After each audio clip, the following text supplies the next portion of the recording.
intaadan daawan fiidiyowga subscribe the channelka adoo ku dhufanaysid batoonka guduudan gambareelkana ku dhufo si aad ula socoto fiidiyow kasta aan soo dhigno. Assalaamu calaykum.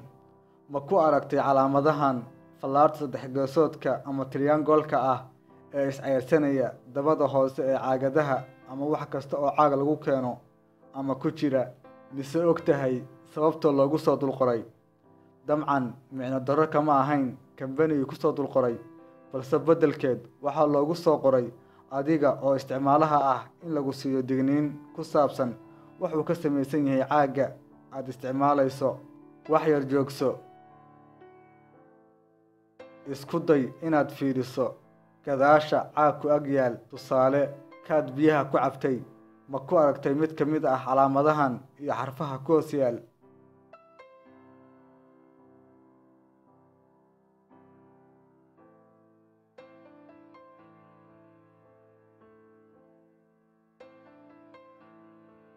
Dhammaan caag oo dhan wuxuu ka samaysan yahay sun la isku qooshay, haba kala khatarsanaadaane. Hay-adaha caafimaadka dowladaha ayaa cadaadis saara in shirkadaha soo saara caagagga ay sumad u yeelaan si macmiilka oo isticmaalaha ah, aniga iyo adiga, loo siiyo digniin. Haddaba saddexdan calaamadood oo xarfahan ku hoos yaaliin, daa inaad wax kulul ka cabtee, xitaa ha u dhowaan.